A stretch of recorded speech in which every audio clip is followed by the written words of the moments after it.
Stop hooking up with him. Jeez, Louise, you can do better. Don't settle for the bad lay.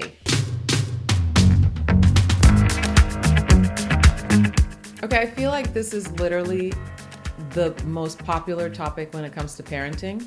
And I don't know if it's more for moms or dads. Hey, Will, who's running our camera here, do you have parenting guilt? All the time. Are you serious? Tuesdays and Thursdays. Okay. See, oh, lovely. Mine is from the moment that baby popped out till now, and my oldest is, gosh, old. He's an adult. I think for me, it's only gotten worse and worse as I've gotten older and looked back. I'm like, oh, man. Oh, because you're like looking back and going, I wish I had. Exactly. Yeah. And you have 4 kids. I know. And 2 of them are older. And so that's I'm awful. like, Kat, we got to like heal this from you. I don't want you living in those regrets or whatever they're called. I think part of it is just having older children. Maybe that's like a conversation for a different we do podcast. have an episode about adult children. Yes. Because, man, that's a culture shock. It really is. Okay, so here's my theory. I have this theory about parenting guilt, okay? And we're going to get a little graphic here. But I feel like when you're giving birth, okay, while that hole down there is still open, like the baby just popped out and the hole is still wide open, guilt just sort of like gets sucked in, like it just like enters. I really think this is, it's science, okay? I'm not making this up. Have I read research on it? No, but these are facts. The hole's open, the guilt goes in, it just takes over every cell of your body. It's got to be true because every parent I've ever met, that's probably the question I get the most on my social media or even at speaking gigs is a question that's related to parenting guilt. And even if you, let's say, are a parent who adopted a child, something happens. The minute you sign that paperwork, your signature, guilt just goes in. By the way, if there's anyone listening to this who has never been a parent and you just love the idea of having an awful, debilitating amount of guilt at all times and not even knowing why, you're going to love being a parent. You're going to love it. So fun. So guilt is basically just the unrealistic pressures and expectations we put on ourselves, right? Sure. That turn into complete abuse. Here's the thing. I feel like when I was pregnant, I got a lot of warnings from other parents and books about like, this is going to be tough in parenting and this is going to be hard and this is going to be complicated and this is going to keep you up at night and your children are going to go through this and you're going to have to make these difficult decisions. The one thing nobody warned me about was the abuse I was going to experience as a parent. Not from my children, not from my partner, but from myself. Like how abusive we are to ourselves. Okay, give me an example of something that you did that you were like, oh, I was so abusive to myself. I mean, from the beginning, right? Like, for example, my oldest, he wouldn't latch on immediately and he had a hard time breastfeeding. Instead of going, this is a complicated process. There's a lot of elements here. What did I do? I blame myself. What's wrong with me? What's wrong with my body? Did I do something wrong? I think even in pregnancy, actually, it starts, of like, am I eating healthy enough? Oh my gosh, should I not have done this? Should I not have exercised so much? Am I sleeping enough? Like it's just constant. And I just really feel like if we could remove this one part, like just if guilt could be the one thing we could remove from parenting, it would be so much lighter. Yeah. This is how I think of it. I feel like we're all sort of, when we become parents, handed a backpack. And it feels very light at first, right? And you're carrying this backpack. And then as you're going through parenting, there are all these things, heavy things being added to the backpack. And some of it is our own stuff, right? Am I, feeding them the right foods and am I teaching them the right things? And am I being emotionally available? And then there's all this stuff from society and social media and other parents of like, your kid should be doing such and such by 3 years old. And, your kid needs to be in these amount of sports. And are you emotionally available for them in every way you can? Are you validating them? And blah, blah, blah, blah, right? And the backpack just gets heavier and heavier and heavier and heavier. And then what happens is because of the weight of this backpack, we end up stumbling. Maybe we even fall. And instead of going, well, of course I'm going to stumble and fall sometimes, this backpack is freaking heavy. It's hard to even stand straight with it or stand up with it. Instead, the voice in our head is, oh, you're not good enough. You're not strong enough to carry that backpack. What's wrong with you? Why can't you handle it? Right? Which is completely unfair. It's completely unfair. Yeah. So you're saying you stumble because of the weight of all the stuff we put on ourselves. Yeah. And the stumbling can be either making normal human mistakes, which no parent is perfect. Of course, we're going to screw up, right? Or I just lost my train of thought because I'm a mother. So we either stumble because we really make mistakes, or we feel like we're stumbling, right? And we're not. That happens a lot, where we're constantly like, oh my gosh, I failed, and we did not fail. But at the same time, sometimes we're going to make mistakes. But Absolutely. I feel like then we're adding more guilt to that backpack ourselves. You know? Actually, you know what? I wasn't going to go to questions yet, but I do have a question about this that somebody sent in. How do I forgive myself for the genuine parenting mistakes I made that I feel guilty about? And this is a great question, because here's the thing. Anybody that's been following me for a while knows I'm all about encouraging parents and, you're doing great, rah, rah. But of course we're going to screw up. And sometimes we're going to screw up in really bad ways. And in my second book, I Can Fix This, that's about, me supporting my oldest son through mental health struggles. The book is basically full of ways I really screwed up at times, really genuinely screwed up, not being too hard on myself. I screwed up.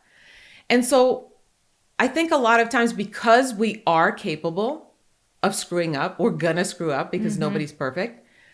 We tend to lump all our guilt in one thing, right? Like now we have evidence that we're not perfect. So now we're going to take all these other small things and put them all in that I suck pile.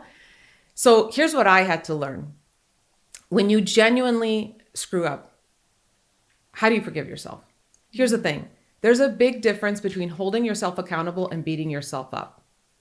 And beating yourself up is where that unnecessary, unhealthy guilt thrives, right? Yeah. So beating yourself up is about marinating in it. It is sitting in it. How could I do this? It's beating yourself up. It's constantly thinking about it. It's making yourself feel like a loser, which, as I've always said, feeling like a loser has never helped anyone thrive in life, right? If you feel like a loser, or if you make your kids feel like losers, hopefully you don't, they're never going to thrive. They're just going to sit in it. So that beating yourself up leaves you stuck. And that's where the guilt is going to just grow and flourish and become bigger and overtake everything, right? Holding yourself accountable, on the other hand, is completely different, in my opinion. It's about, okay, I screwed up. I do not like the way I handle that. So I'm going to apologize to my child, or to whoever I need to apologize to. I'm going to learn from this. I'm also going to be so gentle with myself and fair, and realize that I will probably make same mistakes over and over. Not because I'm inadequate, not because I'm evil, not because I hate my children, but because I'm human. And we humans have to learn the same lesson over and over again. So I'm holding myself accountable. I'm owning it. But I'm not going to allow myself to sit in it, because it is not helpful to me or to my child. It's not helpful, right? So I think that's the difference. Beating yourself up keeps you stuck. Holding yourself accountable sort of propels you forward. And it's still, to this day, I ask myself often when I feel guilty about something, I'll think, okay, wait a second. I have a choice right now, right? Am I going to beat myself up, or am I going to hold myself accountable? And then making a deliberate choice to not marinate in it. That's good. And so how do you feel like you know the difference between, hey, I just messed up, or I really need to hold myself accountable? What do you mean? Well, should I feel guilty about this, or versus... Here's the thing. I don't think I think guilt is so unhealthy. What's the point of it? So you're saying no guilt ever? Just well, okay. realize I think you can of learn guilt from as it. Mascara. Okay, I wrote about this in my first book. Tell me about the mascara. I guess my big issue is with the unnecessary guilt, which is, I would say 99% of the guilt the parents put on themselves is the unnecessary guilt, right? But there is that feeling we get. I hate even calling it guilt, because that word is just so heavy, right? And again, we're not supposed to be perfect. We're never going to be perfect. I think of guilt as mascara, in the sense of, there are times when we're going to screw up and we're going to have that feeling. Yeah. You can call it guilt, you can call it whatever, but it's that sign that I didn't handle that well. I don't like the way I acted. I don't like the way I treated my child or my spouse or whatever, right? That's that one layer of mascara that's going to, bring out the lashes. Sure. Like it looks good. It actually makes us a better human in the sense of like letting us feel that feeling when we're supposed to feel the. The problem is every single little thing that we don't think we're perfect at, or the unrealistic pressures, expectations we throw on ourselves or the world throws on us, are like these extra layers of mascara that we keep piling it on until it just looks gross and clumpy and like two tarantulas crawled onto my face, right? That's the problem, is we pile on so much unnecessary abuse. And I made a video years ago, and any video I make where I'm like trying to come up with creative solutions to better my mental health because I feel like I'm insane are things I still have to use daily. So I came up with this idea, and I did a video where I showed guilt as something we need to file in a file cabinet. Sure. And what I used to do is I used to have a folder where I put all my guilt in the same folder. And it was called the I suck folder. And I should stay up all night beating myself up and feeling like crap. And every single thing I ever felt bad about, I would put in that folder. And what happens? That folder gets so heavy, like the backpack, right? And you stop being able to even enjoy motherhood. That's a sad thing. Like most of us parents really wanted to be parents. We were looking forward to it. It was like the most exciting thing when we found out we were, having a baby. And now so many of us can't even enjoy it. Why? Because of the way we treat ourselves. It's not so much the way our children are behaving. Yes, they're going to be crazy and insane. Everybody is. We were also as children, right? Yes, they're not always going to obey and, all that stuff is there. But I think the number one reason parents cannot enjoy parenting is because the abuse we put on ourselves, the guilt we put on ourselves. So the way I sort of started healing myself through it was deciding that there needs to be more than one folder that I put in that file cabinet, right? And so the I suck folder, we're just going to burn. Like that's not going to exist anymore because we're just going to learn, like I always say, to give ourselves more credit than criticism and more grace than judgment. And instead, come up with a bunch of folders. So for example, when I feel guilty about something, I'll stop and ask myself, does this go into okay, I'm human and I'm going to make mistakes because every human makes mistakes and I'm not perfect. Does it go in that folder? Does it go in the folder of, oh, you know what? This is something I actually don't like about myself and I want to work on, whether it's by myself, whether it's with a therapist, but this is something I actually want to actively work on. And also, I should go apologize to my child. I don't like the way I handle that. Then there's the folder of things that are completely out of our control, right? Like a company is downsizing, and because of that, you lose your job. And what do? You feel guilty. Immediately, it's like something's wrong with me. How often do we do that, by the way? Like instead of looking at the world and going, oh, this is something that's happening in the world. It's not my fault. Or even something as simple as parenting is supposed to be hard. It's not that I suck. It's that it's supposed to be hard. If parenting was never hard, then I'd be worried about you. Like I'm not worried about you if you struggle in parenting. That means you care, right? That means you're actually involved. You spend time with your children. If you never struggle in parenting, you're probably never there, right? Or you don't give a crap. So learning to just file those guilt feelings into the appropriate place instead of letting all of them just become abuse. We got to stop abusing ourselves. And I think you hit the nail on the head when you said we were so excited to be parents. Yeah. But I think, and take it from me who has older kids too, adult children. Yeah. It's like, I look back and I'm like, oh, I wish I would have enjoyed that more. You Yeah. know, you're going to regret it later if you don't enjoy the heck out of it now. Yeah. But even that, see, that's a guilt thing you're Right? feeling. I know. And that's the other Good thing. point. Enjoying it all. We can't enjoy it all. It's not possible to enjoy it all. I did not enjoy. Did you enjoy poop?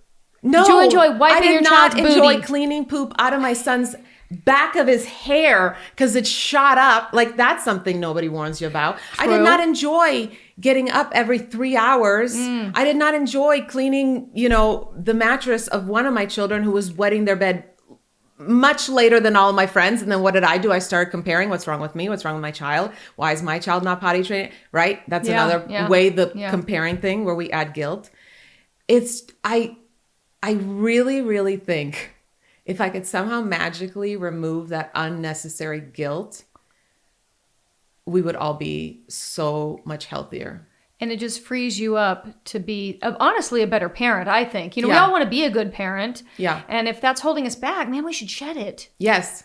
I kind of think of guilt as like that really annoying guy that is hitting on you, but he just won't stop.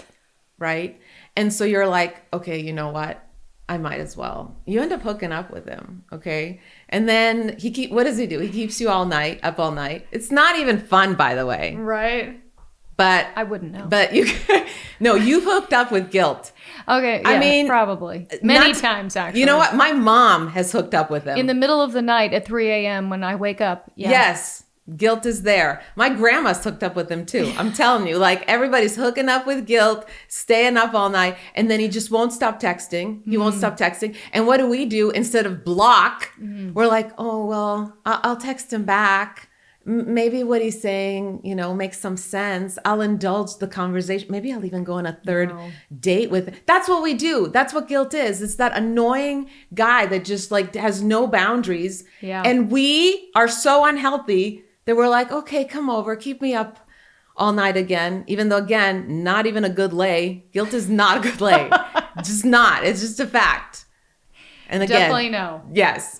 When I'm laying there in bed at 3 a.m., not a good lay. Yeah. Okay. We have a voicemail that we got. By the way, do we have the number here? Basically, you can call and leave a voicemail. We've gotten a lot of calls, and they've been really great questions and thoughts. Yes, I wish we could play them all, but we can't. Okay, what's the number, Will? All right, repeat it after me because I'm not mic. Okay. 855 855 912 912 4175. 4175. You can call at any time and just leave your question. If you don't want your name on there, just don't leave your name. Like literally just leave the question. But let's play one that we got about guilt. Hello, my name is Brandy Howe, and my question is just like, how do you get over the mom guilt of prioritizing your own mental health? Taking even just 5 or 10 minutes of quiet to yourself. How do you get over the guilt of doing that when your kids are like asking you 20,000 questions? All right. Love you, and everything that you do, you're amazing. Oh, thank you. Gosh, this is so relatable. This is so, do you think it's more moms than dads that feel guilt? I don't want to make this like about moms versus dads. I just think there's more pressure on moms. I think it's starting to change. I really do think it's starting to change. But I hear more from moms about feeling really guilty, taking time out from themselves, prioritizing themselves. Listen, one thing I learned, and there's a whole story. I don't think we have time to get into the whole story, but when I decided to celebrate my 40th birthday, while my oldest son was in a psychiatric hospital against his will and having awful suicidal ideations, and basically we had this big 40th birthday party planned for me. And then the Tuesday of that week, the party was supposed to be on Friday. Tuesday, I ended up having to call the police on my child. And then he was put in a hospital. And so, of course, I was going to cancel the party.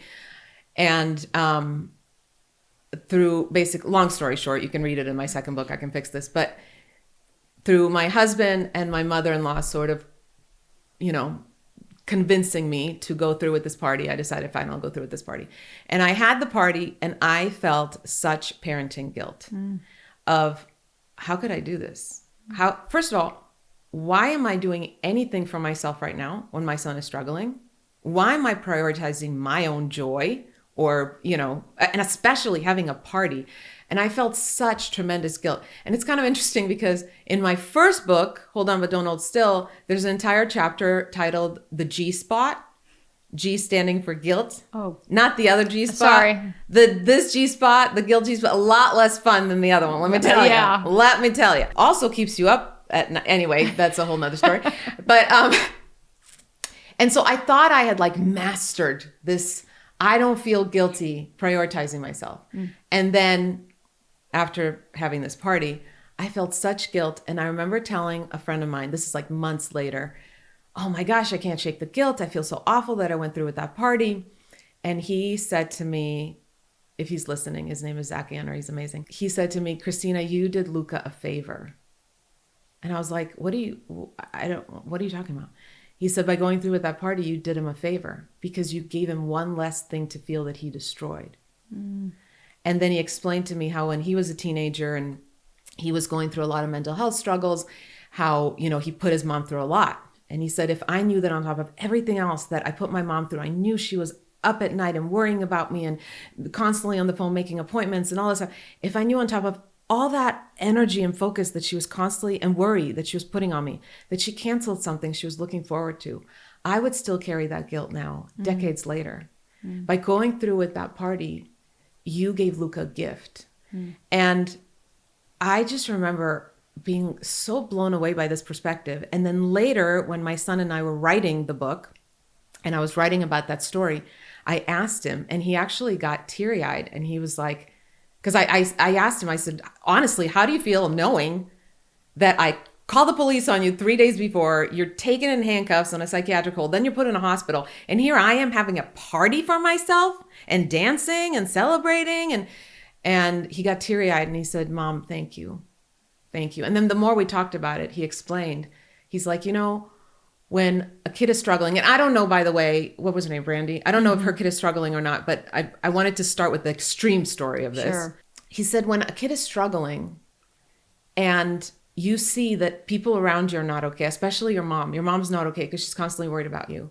And you're like, oh my gosh, it's my fault that my mom is not okay. It's my fault that she is worried or struggling or canceling plans with her friends or not taking time. It's my fault. But yet I don't know how to fix it because I don't know how to be okay. I have no power in this. Like, I can't heal my depression. I wish I could just snap out of it, right? So that's the extreme example of I share that story to tell you, by taking care of ourselves, we are actually giving our children a gift. Our children need a healthy parent. I also, in the same book, the second book, I wrote about the word selfless and how much I hate that word. And that word is placed on women and especially mothers so often as a compliment, right? Oh my gosh, the way she takes care of everybody and she's so selfless. She doesn't even think about herself. She puts everyone else before, herself. And that's something that I was raised with. You were probably raised with, where putting others before you was the thing to be like praised and worshiped. And oh my God, that person is amazing. They're so selfless. What is the definition of selfless? Having more concern for the needs of others than oneself, or having no concern for self. How is a parent supposed to keep their sanity if they have no concern for self? How is that even possible, right? We have to take care of ourselves. We have to see it as when you take those 5 minutes out for yourself. And by the way, I think she said 5 minutes or whatever. Please. Yeah. That's not enough, Brandy. Yeah. Take 20. Take a weekend. When you do that, you are not taking away from your family. You are giving to them. You are giving to them because you're giving them a healthier, happier, saner parent. Absolutely. Second of all, and this is something I use a lot because I still struggle and that guilt still creeps up even after all the lessons I've learned from my personal life. I want to be an example to my child. In fact, whether I want to be or not, I am an example to my child, right? Our children will learn more from watching how we live than anything we yap at them. That's just a fact. And when my kids grow up, I'll speak directly to Brandy. When your child grows up and your child, let's say, decides to be a parent, and it is hard and it is exhausting, and maybe their children, your child's children, your grandchildren are going through some tough things, and maybe there's health problems or mental health problems or just regular everyday chaos of parenting. Do you want your child to feel like, I just have to suffer in this? I cannot prioritize myself. I don't get to take a break. That makes me a bad parent. I should feel guilty if I do something that brings me joy and brings me peace, even if it means that I have to tell my child, I can't do that with you right now. I can't play that next round of Monopoly. I can't answer your questions right now, but I promise let's talk about it later today. I need some me time. Do you want your child to feel like they have to sit in the suffering, or do you want your child to be able to confidently say, I need to take care of me right now? So I want my kids to remember a mother who took really good care of herself so that they never feel guilty taking care of themselves. And I also always tell parents, never, ever, ever feel guilty taking care of the most important person in your child's life. And that's you. Your child needs that. They actually need you to focus on yourself and take care of yourself and prioritize yourself. It will never make you a worse parent. It will only make you a better parent. And I've noticed that in my own life. It's only made me a better parent when I was really good to myself, when I really took care of myself, instead of deciding I need to be a selfless martyr. Like that's not helping anybody. Absolutely. And it's only going to build resentment later, and you're going to be exhausted, and ultimately it's going to backfire. And again, let's allow our children to see us enjoying them, enjoying raising them. How in the world are you supposed to enjoy raising your child if you never prioritize your own sanity? If you're always just piling on that unnecessary guilt, when you're always just feeding into those pressures and expectations, you're not going to enjoy raising them. I want my children to go, I remember my mom actually finding joy in raising me. The only way to do that is to ditch that stupid guilt and to go, what do I need today? Instead of constantly running around, what does everybody else need? Is everybody else okay? Does everybody have what they need? No, stop and go, wait a second. Do I have what I need? Am I okay? Because if I'm okay, then I can really make sure that everybody else is okay. But it starts with me. Okay, I'm going to read another question that we got sent in. What I feel most guilty about is when I yell at my kids. Do you have a tip that might help me stop? First of all, if there's anyone out there that says that they've never raised their voice to their kids, you're a liar. You are a big liar. You're a liar. I mean, I don't care how zen that social media influencer is that you follow, that mom that wakes up at 4 a.m. and she's all dressed up nice and she's made a 5-course meal breakfast for her kids. And then her kid, does something, I don't know, sets the house on fire. And they're like, it's okay. We'll just rebuild and everything is calm. And she never has to tell her kids 5 times to put their shoes on. But if she does, she says it so quietly and gently. That doesn't exist. That's a lie. Okay. Everybody's raised their voice at their kids. Now, do I enjoy the moments when I yell at my kids? Am I proud of myself? I'm like, I'm so glad I lost my temper. No, I'm not. So I have a few things that I always think about when it comes to yelling. Okay. First of all, I don't think it's considered yelling if you say it in a megaphone. It's just a fact. $12.99. Amazon will have it at your house by tomorrow. 2 days max. To get one. Yes. So you don't have to yell. Save your vocal cords. Get a megaphone. Just, kids, I need you to get your shoes on. It's the 3rd time I've told you. Okay. So, and they'll hear it. They'll hear it. Okay. Second of all, I feel like if you're a regular yeller, which I used to be when my older 2 kids were little. If you're a regular yeller, your kids are so used to it that they don't even notice your tone or volume has changed. Like if you're so good at it, you feel like it's like your spiritual gift. Okay. You're like, this is where my strengths lie. Your kids are not even noticing that you've moved to yelling because you're doing it all the time, right? Right. So in that case, I feel like they've been desensitized to it. Exactly. So I feel like in that case, what you need to do is you need to whisper. So instead of go put your shoes on, try go put your shoes on. Your kid will literally piss their pants and then they'll go put their shoes on because that's freaky. Okay, that's scary. So those are my tips if you absolutely feel like I just need to get this out. Like I have to yell. I've definitely tried the whisper one and it did work. I mean, sometimes it's just like it's a change. So did you hear that? What? Did you hear that from me?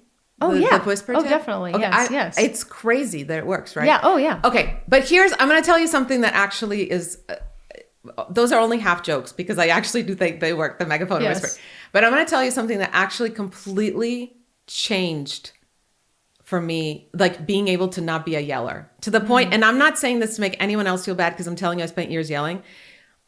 Just to preface with, it was probably a few years ago, my youngest child, I was more of a yeller with my older 2, then I learned the lesson I'm about to share in a second. With my youngest child, one of the dogs ripped something up. I can't remember what. And I screamed and I was like, Nutella, blah, blah, blah, blah. That's the name of my dog. Blah, blah, blah. And Ari, my youngest, he was probably like, I don't know, 8 at the time. His face just turned white and he sort of froze. And I looked at him like, what happened? And he goes, Mom, are you okay? And I was like, yeah, what happened? I'm thinking, I don't understand what's going on. I'm like, yeah, what happened? He goes, I've never heard you yell like that. And I was like, yes, you have. You have heard me yell because I know that I yell. He goes, Mom, I've never heard you yell. And I looked at him, I go, buddy, have I never yelled at you like that? And he's like, no. So again, I want to preface this because I never want to make anyone feel bad. I have failed in this way a million times. This was like a shock moment for me. That's years of experience and learning. No, I mean, years. But I'll tell you what changed. This is the thing and I think he's 11 now? I think he would tell you now also that he's never heard me yell. Guys, if everybody knows me, Kat's known me forever. I am a very passionate person. Yeah. I yell at my computer and my phone all the time. Here is the magic that happened that stopped me from yelling, I guess at Ari at least, and my older 2 are too old right now. They're adults to yell at. And I don't remember where I heard this. I did not come up with this, so I can't take credit for it. I heard that every single time I get to that point where I'm going to lose my freaking mind. And by the way, if you've been there 2 seconds before you listen to that podcast, normal. Do not feel guilty. Normal. Parenting is hard. Life is hard. All the uncertainty and crazy circumstances that are thrown our way, it's all hard. And we're going to lose it sometimes. It's okay. I don't want you to feel guilty about it. Okay? But if you want to change it, what I was told is when I get to that point where I'm going to lose it, just stop yourself. Just make yourself stop from yelling. Walk up to your child and give them a hug. And I literally I get chills just saying it right now. When I tried that, I clearly remember I was in my kitchen and I don't remember what Ari was doing. He was probably like 3 or 4 and he wasn't listening or whatever. I don't remember the exact story. But I remember going, having that, I'm going to yell. And I just walked up to him and I got down on his level and I just gave him the biggest hug. And I immediately lost it. I started crying because you know what I realized?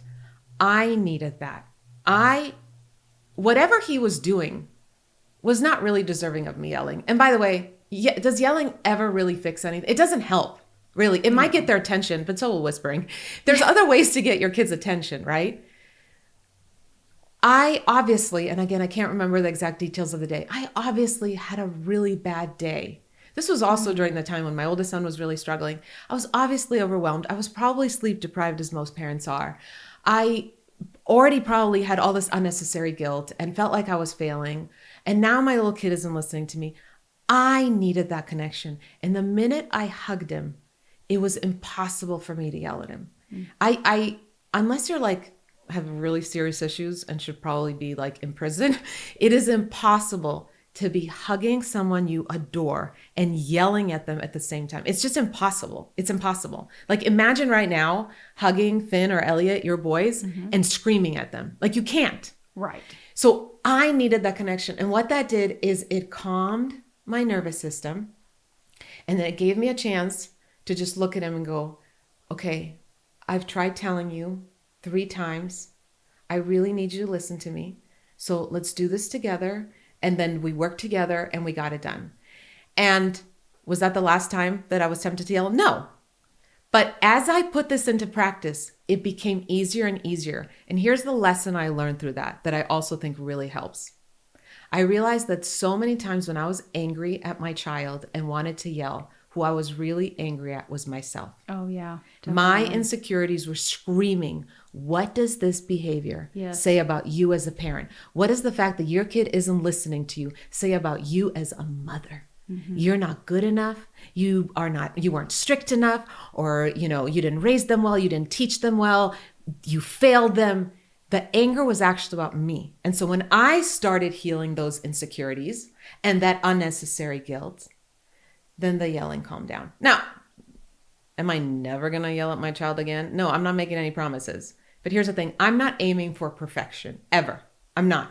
I'm just aiming to learn from my lessons, to hold myself accountable instead of beat myself up. And then put these things into practice, right? We're almost done, but I want to listen to another voicemail we got. Sure. Okay. I'm going to play. Hi, Kristina. This is Melissa from Tallahassee. This is my question. I feel like no matter what I do, I constantly get it wrong with my kids. I'm always like failing my child in some way, and I'm not sure what to do about that. Like, I have the best of intentions, but when I look back later, I think that just didn't work out the way I thought. Anyway, I'd love your advice. Thank you. Okay, first of all, I want to focus on the word, what did she say? She has the best of intentions, right? She Sure. always has good intentions. Gosh, can we just take a moment to acknowledge how lucky our children are, how fortunate they are to have a parent that puts that much thought and love into raising them.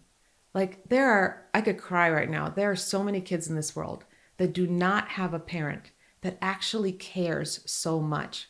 A lot of the reason we feel guilty is because we love our children so much, right? Out of everything else we have going on in our life, once we become parents, that is the one thing we just want to get right because we love them so much. So let's start with that. How lucky are your children that they have a parent who loves them so much and just wants to do right by them? And then I think we have to accept that we cannot be perfect and that we will make mistakes. We will make mistakes, and that's okay. Again, like if you really genuinely screwed up, apologize. Try to do better, but don't let yourself sit in it and marinate, like you were saying, like you have regrets about, the things you wish you had done differently. Mm-hmm. When I was on tour, my first comedy tour, I did this little bit where I asked the audience if there's anyone in the audience who has never knitted before. And somebody would raise their hand, and I would pull them up on stage and I would say, you promise me you've never knitted before, ever, ever, ever? And they'd be like, no, I never knitted before. I was like, okay. And I would hand them the knitting needles or whatever they're called. I don't knit. Is that what they're called? Yes, actually, that's correct. Okay, good. And I would hand them yarn and I would say, okay, in front of this whole auditorium, in front of all these people, I want you to knit me a sweater. And I need it to be perfect. Okay, no mistakes, knit me a sweater. And this person would try to figure out what to do. And they obviously we're clueless. And I would look at the audience and I would say, oh my gosh, what a loser. Like they don't know how to knit a sweater. Like what? And the audience obviously was looking at me like, what are you doing? Why are you embarrassing this person? And then I looked at the audience and I said, would any of you expect this person to know how to knit me a perfect sweater? And they were like, no, this is crazy. What are you doing? Well, the first time that you were handed your newborn baby, had you ever parented before? No, but you expected yourself to be perfect at it. And when you made the tiniest little mistake, you blamed yourself, you beat yourself up, right? You felt guilty. And then when your kid got older and maybe started, becoming a teenager, had you ever raised a teenager before? And even if you have you raised that teenager? Because every kid is different, right? But you expected yourself to be perfect at it. Think about that. We expect ourselves to be perfect at and get every moment right and never make a mistake at something we have never done before. No one has taught us to do. No one even can teach us to do because, again, every family, every child, every circumstance is completely different, right? And then when we make a mistake, instead of going, I've never done this before. I don't know what I'm doing. We beat ourselves up and we feel guilty. Yeah. So the way I've learned to reframe it for myself, and I hope, what was her name, Melissa? I hope she can too. You're not failing, you're learning. Just keep reminding yourself, just like that person, it would be ridiculous to expect this person to know how to knit a perfect sweater. It's ridiculous of you to expect yourself to know how to parent perfectly. I have been parenting for over 20 years. I make mistakes still with my youngest almost daily. Why? Because he's a different child and it's a different circumstance. And I am learning every day. I am learning. So whatever, you really messed up with your kid recently, you're not failing, you're learning. You were too strict or you were too lenient, you're not failing, you're learning. You pick your kid up from school wearing your pajamas, looking like a hot mess, you're not failing. You're my hero, okay? No matter what mistakes you have made, if your intentions are good, if you genuinely love your child, you have nothing to feel guilty about. And I think part of this, and I feel Melissa, because I think part of my struggle is like I have the best of intentions, and so I'm like listening to podcasts and I'm watching, different videos and different, but things change. Advice changes. First of all, okay, Yes. So they might say you should let your child cry it out, and then now they're saying if you do that, they're going to have anxiety later, and have anxious attachment and all that stuff, or letting them sleep in your bed or not, or things change and advice changes, but also I think just because someone says it doesn't mean it's right for your kid or your family. Exactly.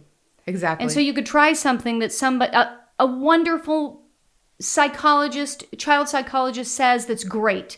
And it works for a lot of people, but it might not work for you. And I think that's okay. Yes. And which is another reason parents feel guilty, because they're like, I followed the advice and it didn't work. Now I feel guilty. Or I trusted my gut and didn't follow what this book said, and now I feel guilty. It's like we are set up to fail. So I think we have to just decide for ourselves, I will not abuse myself. I will not do it. We would never throw all that guilt on anyone else we love that we throw on ourselves. We just have to make a decision. Enough. And again, like I mentioned earlier, more credit than criticism, more grace than judgment. Every single day. You are not failing. You are not inadequate because you've made mistakes and because you're clueless and don't have answers. All that does is make you human. You are human. And again, how lucky are your kids that you're even listening to the podcast and that you're reading the books and that you care and that you're really asking yourself what is right for my kid. And I think the biggest thing is giving yourself permission to pivot. Yes. Yes. It's like that's actually good. Yes. If you realize what you're doing isn't working, pivot. Yes. Put your ego aside. Yes. Be okay saying I was wrong. That's a great parent. I think one of the best parenting skills is being able to go, I was wrong. I'm going to change, pivot, learn. Okay, listen, by the way, if you can relate to this topic and you have specific questions about guilt, if you watch this episode in my app, Hope and Humor Daily, you can actually ask a question in the chat and every single question asked gets answered. So take advantage of that. The app, Hope and Humor Daily, has a lot of other really helpful resources and ways to support you. And again, you can call in and ask your own question at 855-912-4175.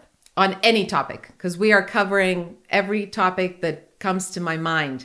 And even though I'm going through perimenopause, there is still a lot going on in here. Okay, right. You know what I didn't even get to? So we're going to have to do another episode on this. I asked my followers on social media to tell me things they feel guilty about. We're just going to have to do a part 2 at some point, because there were hundreds and hundreds, probably by now, because I checked it a few days ago, thousands of answers, and some of them broke my heart. The stuff you guys are feeling guilty about broke my heart. We're just going to have to do a part 2 on guilt. So, I think that's a good idea, because there were a lot of great things that I certainly related with on that Facebook post. And again, if you have questions on guilt, then leave us a voicemail and we'll play it. Yeah. So and part 2 on guilt. Later. I love you all. Can I give homework? I think we should give homework during podcasts sometimes. I think you need to get some folders. Get some folders for your filing cabinet. And then when you feel guilty about something, because journaling is healthy, I want you to write it down. I feel guilty that I did such and such. And then I want you to file it correctly. And it's either going to be a file that's normal human stuff. I'm not supposed to be perfect. Or it's, well, that's completely out of my control. I did not know that we were going to have to deal with that eviction or whatever you're going, or my child was going to get sick. That's out of my control. Or it's, you know what? This is something I want to work on. So I'm going to put that in the folder and I'm going to apologize and hold myself accountable, but not beat myself up. Anyway, I love you all. Have the best day and be so good to yourself. Ditch the stupid guilt. Stop texting him back. Stop hooking up with him. Jeez Louise, you can do better. Don't settle for the bad lay.